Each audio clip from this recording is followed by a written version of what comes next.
Well, good morning. My name is Lucas Kitchen, and I want to share a message with you entitled, Put Down Your Phone. So I just want to jump right into this. Recently, I read a story about a young woman who was taken to the ER, and she was having trouble with her thumb. She was diagnosed with something called bilateral extensor pollicis, longus tendinitis of the thumb, which basically meant my thumb really hurts. And she began to talk to the doctor, and she said, I can't think of any trauma I've had. Oh, wait, there was this one thing that might have something to do with it. On Christmas Day, I spent all day texting on an app called WhatsApp. That's why sometimes this is called WhatsApp-itis. And so she had this trauma because she had been texting all day long. Do you think it's possible she might be addicted? I think so.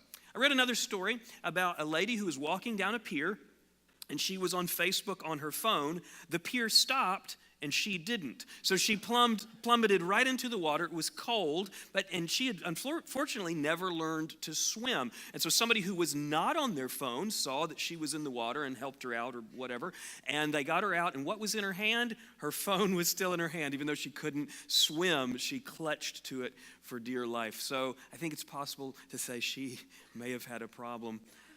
I read another story of a man who had a family who was absolutely addicted to Twitter. He tweeted on the hour, every hour for years. That's all through the night, whatever. And so it began to take a toll on his family until his wife actually left him over it. He said his lowest point was when his son claimed that he was going to stop following him on Twitter. And so he realized, I have a problem, I need to make a change. And so he actually deleted his Twitter account. I'm sure it was very difficult for him. And then we come to a story that I'm very connected to. It's the story of digital addiction, and I think many of us are dealing with this, although we may not want to admit it. So what I want to do is I want to bring you to the point where you see what digital addiction is like. So let's just kind of go through these. I'm going to ask you some questions. Have you ever fallen asleep with your phone in hand? Maybe, maybe not. Have you ever ignored loved ones to look at a phone?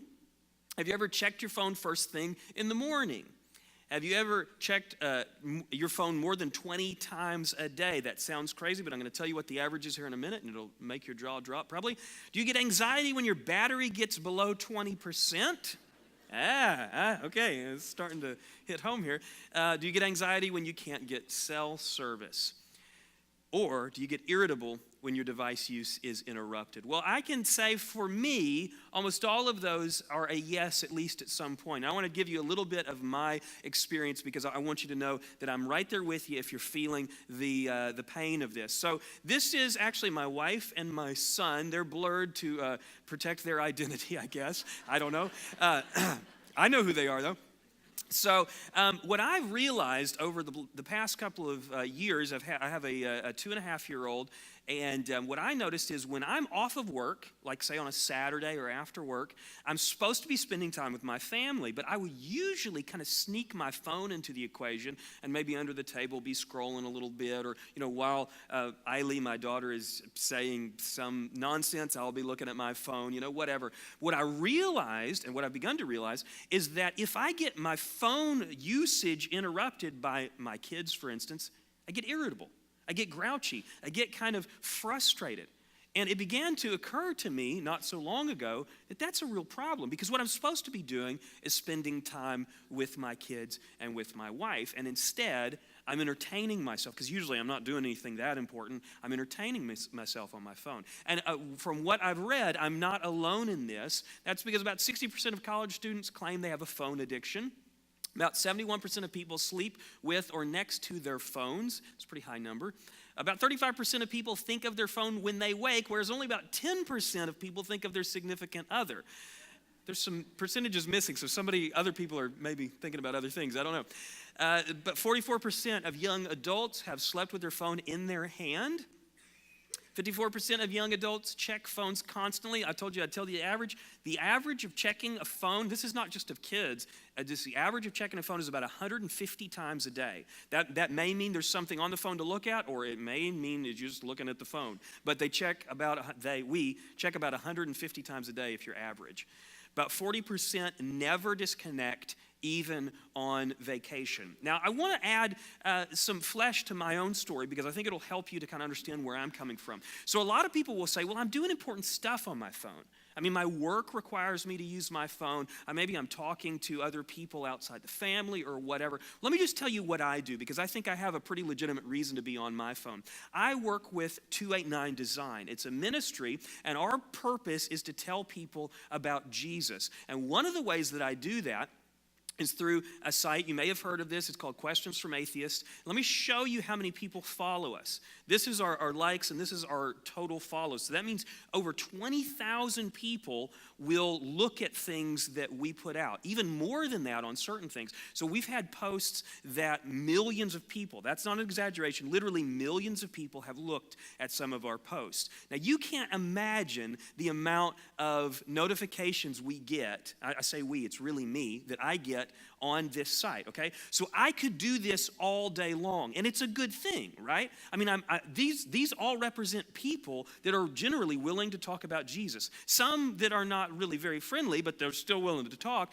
but a lot that really want to talk about Jesus. So I could spend all day chipping away at these notifications and still have dozens the next day, okay? So I could spend all day long. Let me just make a side note here. I know there's a lot of people out there that are using social media to kind of fill a need in our lives. And we're kind of looking for satisfaction, trying to get these numbers up. It's a bottomless pit. Okay? So for me now, what's happened, because I have lots of people that follow us, if I have a post that only gets viewed by, like, say, 10,000 people, it feels like a failure. And so it's the same problem I had before. It's just that the numbers are higher. And so if you're a person that's looking for fulfillment through social media, just understand you're not going to get satisfied here. It's not how we're designed. Now, there are some great connections that happen on social media, but we're designed to connect with people one-on-one. So that's my story. I feel like I have a legitimate reason to be looking at my phone, but I'm reminded of something that Paul said. Paul, the apostle, said, don't you realize that you become the slave of whatever you choose to obey? So even though I've got a really legitimate reason to be looking at my phone, I still recognize that I've got a problem. I need to work on this problem. And what Paul says is that we can become slaves of things that we obey. If I always obey the impulse to pull out my phone, even when I'm with my family or with my kids, then it's safe to say that I become a slave to it. So how do we break the cycle? How do we get free? Well, as I've been thinking about this, because this is the big question, right? We all kind of recognize we have a problem. I probably didn't need the first 10 minutes because we all know that we kind of have a problem. The question is, what do we do about it? What are we going to do? And in this process, I began to think about, what do people say when they're on their deathbed? So I went and did some reading. And the reason why this is interesting to me is because I feel like there's this sense of clarity when we're faced with catastrophe. So there's been some research studies on this, of what people talk about when they're lying on their deathbed. And it turns out that what most people talk about mostly has to do with the most important thing in life, which is relationships. They usually say things like, I should have spent more time with my family, or I should have kept up with old friends, but it almost always has to do with relationships. It very rarely has to do with, I should have worked more, or looked at Facebook more, or done WhatsApp, or whatever. So the Bible actually confirms this. The most important thing, but words of Jesus are this: you shall love the Lord your God with all your heart, and with all your soul, and with all your mind. This is the great and foremost commandment. The second is like it: you shall love your neighbor as yourself. So Jesus tells us what the most important things in life are here. And he says it by saying it's the foremost commandment, meaning this is the thing that you need to focus on the most. So what's the first, and then what's the second? Well, I've illustrated it this way. The most important things in life are relationships. Number one, the most important is our relationship with the Lord, and then the next most important is our relationship with other people. Now, there's a lot of relationships tied up in this, which is why I thought maybe another illustration would be in order. I like illustrations. So this is, if you read through the Bible and you're looking for this, what you'll notice is the Bible gives us priorities, okay? So I'm not going to go through and tell you all the verses that I used to build this little chart, but maybe we could talk about it on social media media, so let's connect later in the week, but maybe on a computer or something, I don't know. So let me just kind of go through this quickly. Our highest priority is supposed to be our relationship with the Lord. Next priority should be our family members. And then the next priority is friends, but mainly I'm talking about other believers. If you're a believer, this is a focus on other believers. I call it friends for simplicity. And then strangers, and then at the very bottom, although this seems strange, self comes last. I mean, that is a hallmark of Christian thought, is that self comes after all these things. And so you may be able to see kind of where we're going with this. So how is the most important thing being affected by phone use? If the most important thing in life is relationships, then we need to begin to ask the question, how is my phone usage affecting that? Now, I just want to get this out of the way, because this would be an obvious objection. Some relationships are enhanced by phones, right? I mean, we know that, okay? But that's not what we're talking about. Okay, so if you have a dozen reasons how your relationships are enhanced by phones, that's great. I'm glad for that. But that's not what we're focusing on today. What we're focusing on is when relationships are eroded by phones. And I want to give you some examples because I think you could really relate. So my wife and I and my sister-in-law were in a restaurant the other day, and there was a date going on. You could tell it was a date because it was a man and a woman. They were there by themselves, except they weren't exactly there by themselves because they had their noses buried in their phone. So this happens all the time. So that relationship in some way is being affected by how that phone usage. Here's another one. At that same restaurant, a pastor of a large church in the town where we live came in with his family. I won't tell you who it is, but he sat down and his kids sat down around him and they all pulled out phones. I mean, this is a pastor. So this is something affecting people at all stratas of society. So family time is broken by Facebook scrolling. Social media gamifies human interaction. Now, this is a weird word. I may have made this word up. I probably didn't. But here's what it means. So social media can tell you the quantity of relationships you have, but it can't tell you the quality. There's no algorithm, there's no mathematical formula yet to tell you the quality of your relationship, because you'd have to look at messages and how people are interacting. So all that Facebook or other social medias can do is they can turn it into a game. They give you a scoreboard and say, okay, there's like 1,000 people that clicked on your deal, but they may have clicked on your deal to tell you how much they dislike you. So the social media can't tell you the quality, it can only tell you the quantity, which is really unhealthy, because then we begin to prioritize quantity of relationships over quality of relationships. It's really unhealthy. Enough said about that, because that's not really what we're talking about today, but it's good to know. Face-to-face interactions become labored and they cause anxiety. I don't know if you've noticed this, but somebody that spends lots of time on their phone, it becomes a little bit more difficult for them to have a really meaningful, good conversation face-to-face. They almost need to text it. It's just something that's happening. There's reasons for that. Here's another one that's damaging relationships, is that we learn to get satisfaction from our devices over people. We're designed by God biologically to get satisfaction from one another, by talking and sharing in life. But when we learn to get that satisfaction primarily from a device, it damages relationships. Children, this is the one that bothers me the most. Children, spouses, and friends are being ignored. I think this one bothers me because I noticed that I was doing it. And so here's the bottom line. Mobile phones are damaging relationships. Sometimes they're enhancing, but sometimes they're damaging. So what do we do about it? Well, here is what I like to call the cycle of digital isolation. So this is just to sort of reinforce the damage that's happening. So we're born alone, right? We're born isolated, you could say. And then we begin to look for companions. We look for companionship, and that causes social anxiety. I don't know if you've ever had to ask someone out or, begin a relationship, but it causes anxiety. And in past generations, what would happen is the person would just have to get over it, right? If you want friends, you just got to get over the anxiety and figure it out. But now there's a new option. It's what I call digital retreat. We can retreat into our devices, and that gives some temporary satisfaction. It gives some temporary relief from the anxiety, but what happens is a loss of social skills. And so the more time we spend on our devices, the more we lose our social skills, and then what that does is it feeds into more isolation. This happens more and more. Now, a lot of us that are a little bit older and didn't grow up with this, we're not feeling this as much, because we already have our social skills sort of set, because we grew up in a time when we didn't have mobile phones. But for the younger generation, this is happening in a big way. and it's important that we understand this because this is what we're fighting for.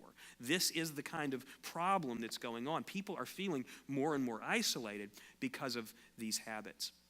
So, how do we break the cycle? Still asking the same question. Here's the answer. Put down your phone. Sometimes. So obviously, it's not just a blanket rule, right? There are times when we need to use our phones, but there are also times that we need to put down our phones. So for the rest of the time, what I want to do is help us sort of think through the times when we should put down our phone. And what we're going to do is we're going to look at what some of the apostles say. Now, as far as I know, the apostles didn't have cell phones, but they did have the Holy Spirit, which I would much rather have, by the way. And they, through the Holy Spirit being inspired, said some things that do apply to how we prioritize things. So here's what Paul said. Do nothing from selfish or empty conceit. Okay, so Facebook's out. So do nothing from selfish or empty conceit, but with humility of mind, regard one another as more important than yourselves. Now, you may not immediately see how that connects, but let's just kind of break it down. Do nothing out of selfish or empty conceit. So for one, that means that talks about how we behave on social media, not the point of today, but it does talk about that. But here's the part that I want us to see. But with humility of mind, regard one another as more important than yourself. So here, remember our little chart that we had, that self comes below these other priority relationships. So this is a little illustration that I made to remind us. If you are eroding relationships with any of these in order to entertain or enhance yourself, put down your phone. So this is kind of our first basic idea, that this is priority. So if I'm just sitting looking at my phone, just entertaining myself, playing a game, just scrolling on Facebook or something like that, and that is happening in a situation where I could be building a relationship with these priority relationships, I don't see another way around it. I need to put down my phone in that situation. So here are just some basics. I've sort of broken these into sort of an easy and a hard. So don't use your phone to entertain yourself if someone wants to talk to you in person. That's pretty easy because if somebody starts talking, you're probably going to put your phone down. But here's the harder one. Don't use your phone to entertain yourself if it causes you to ignore any person present. That's a difficult one. Any person. I'm going to build onto that here in a second. So until you're alone, put down your phone. Now again, this is not a blanket rule, okay? This is not what the apostle said. This is what I take from what he said, okay? So this is the rule that I want to try to follow. It doesn't fit in every situation, and we understand that. But by and large, if I'm sitting there wondering, should I put my phone down? If I say this to myself, it's a pretty easy rule to remember. So, what about when I'm talking to other people on my phone while I'm with my family? This is when it's a little bit more difficult because it has to do with other relationships and other relationships that could be valuable. So, what do we do in that situation? Well, let's just look at a couple of verses. Also from Paul, he said this, these should learn first of all to put their religion into practice by caring for their own family. So if I'm ignoring my kids to look at my phone or to even talk to people that are outside my family, I'm not doing what this verse says, because what it says is, first of all, caring for my own family. So what it's telling me is that my highest priority is to care for my own family. That doesn't mean I can't answer the phone or deal with things that come up, but my first priority should be my own family members above other people. Here is another place that Paul said, be devoted to one another in love and honor, giving preference to one another, practice hospitality. There's another translation of this verse that I like that I think maybe adds to this. Show family affection to one another with brotherly love. Outdo one another in showing honor, practice hospitality. So you may say, well, how do I show honor? How do I show hospitality? Well, let me just say, rule number one is that a hospitable person doesn't ignore the person to whom they're trying to show the hospitality. That's a tough word. The one who wants to show honor doesn't ignore the one being honored. And so if I'm to show honor to someone, the first thing I need to do is to pay attention. So what I read in this is that if my family members are with me, I need to pay attention to them so that I can honor them and show them hospitality. Here's one more that I think hits home for those who have younger kids. And you fathers, do not provoke your children to anger, but bring them up in the training and admonition of the Lord. Now, I want to address something that a lot of people are going to say. A lot of people are going to think, well, it's really a problem with the kids, right? It's a problem with the kids, and we don't know what to do about it. It's just, it's their deal. But here, notice what this says. But bring them up in the training and admonition of the Lord. What does that mean to me? That means to me that I need to be the digital role model for my child. So if I ignore her for the first 15 years of her life or 10 years, whenever she gets her first phone, I can't complain then when she ignores me when she gets that phone.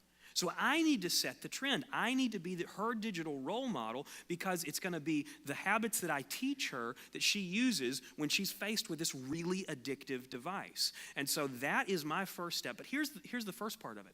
And you fathers, do not provoke your children to anger.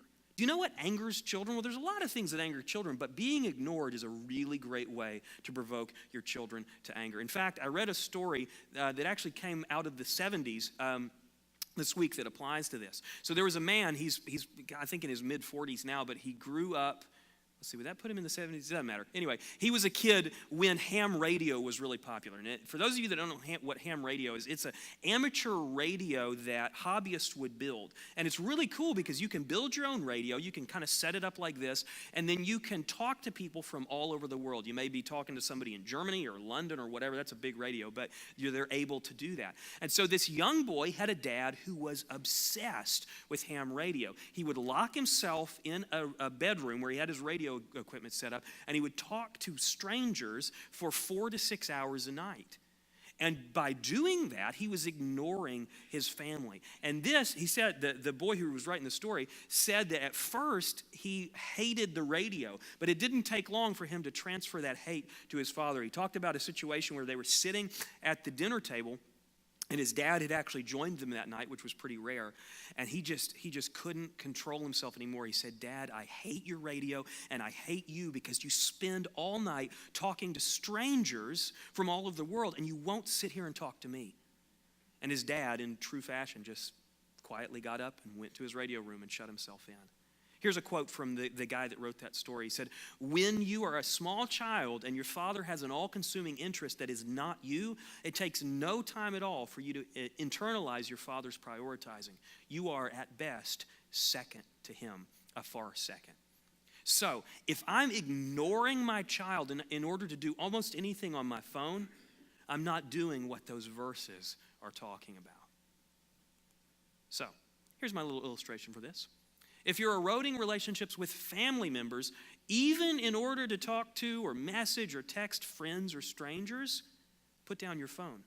And what is Facebook? What is social media? It's not all strangers. There's other family members on there. And so if that's what you're doing, that could be valuable. But lots and lots of our interactions are with either strangers or acquaintances, and those are much lower priority than our family members. So we need to remember this. We need to be focusing on this.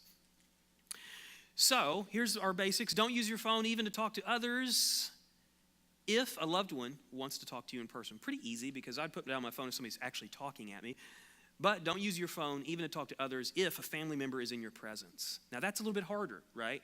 And it's because we spend so much time with our family. But if I'm just with my family, it's not a rule, but it's going to be my aim to always put my phone away when I could be spending time with my family. It's not an absolute, and sometimes I get calls I need to take, but by and large, this is where I want to head. This is what I want to be like. So, again, not a rule, but until you're alone, put down your phone. It's a simple way to remember it. So what if I'm doing something important on my phone while I'm around strangers? This is a big one. This one maybe not as important to a lot of us because we think of strangers as sort of outside of our circle. But notice what the writer of Hebrews said. He says, "Do not forget to show hospitality to strangers." Uh-oh. "For by so doing, some people have shown hospitality to angels without knowing it." So what the writer here says is that we need to show hospitality even to people we don't know. And what did we say about hospitality? Well, ignoring someone is a great way to not show hospitality. And so hospitality begins with being available, being present, being able to interact with the people around us. And so here's how I'd illustrate this. If you avoid talking to strangers in order to isolate yourself, put down your phone. Now, I know this is going to be hard for some folks, okay? I get it. Because when we're out and about and we feel maybe a little bit anxious about just being in public or something, it's really natural to reach for the phone, especially when we feel like we're sort of alone, but just strangers around. But I want to give you an example of something that happened just yesterday, actually. I went to Whataburger. My wife and my kids were at a birthday party, so I had a little bit of time. I went up to Whataburger. I was by myself, and I went in. There weren't many people in there, but there was a guy working behind the counter, and I noticed he seemed, pretty friendly. He was talking to different customers that were in there, and so I struck up a conversation with him, and I happen to have one of my books with me called Salvation and Discipleship. If someone reads that book, they can't help but to learn about Jesus and things like that. So in my opinion, it's a valuable book. And so in this conversation, I offered him this book, and he said, well, I actually can't take it because I might get in trouble if I accepted that. But you could leave it on the table and I'll grab it in a minute. So he really wanted the book. He just apparently couldn't take it. I don't know why. So anyway, I left it on the table, and as far as I know, he's maybe today reading that book. Now here's why I tell you that. He was a total stranger to me. I'd never met him before. I may never meet him again. He was a total stranger, but if I had my phone in front of my face, if I was buried in what I was doing, I wouldn't have seen him. I wouldn't have thought, hey, I should talk to that guy.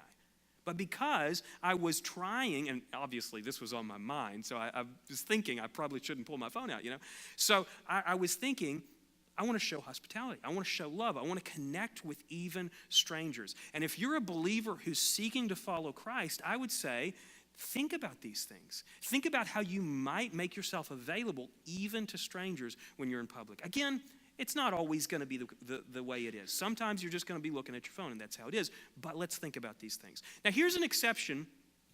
It's getting complicated, isn't it? Okay, so this is just sort of a personal rule for me that I think is really valuable, but it fits with our diagram, so I thought it'd be worth showing. I had a pastor friend in Longview who didn't matter who he was sitting with or talking to, and he met with a lot of people. If his wife called him on the phone, he would put a pause on the conversation he was in and say, it's my wife, she's my priority, and he would take it. And so here's what I take from that, and I think it's a valuable lesson. You should pause conversations with friends and strangers in order to talk to family. So this is a place where we should pick up our phone. If I'm not with my wife and she calls me and I'm talking to Charles, the stranger, then I should pick up my phone and pause his conversation and pick up the phone with her. So there are times when we need to pick up our phones, but there are definitely times we need to put down our phone. So here's the basics from those verses we looked at. Don't use your phone to isolate if a stranger strikes up a conversation. Pretty easy, right? If somebody's talking at you, you'll probably put down your phone. But here's the second. Don't use your phone to isolate if there are strangers anywhere nearby. Again, not a rule. It's just a guideline. It's something to sort of aspire to, and it's sort of the direction that I want to go. So until you're alone, put down your phone.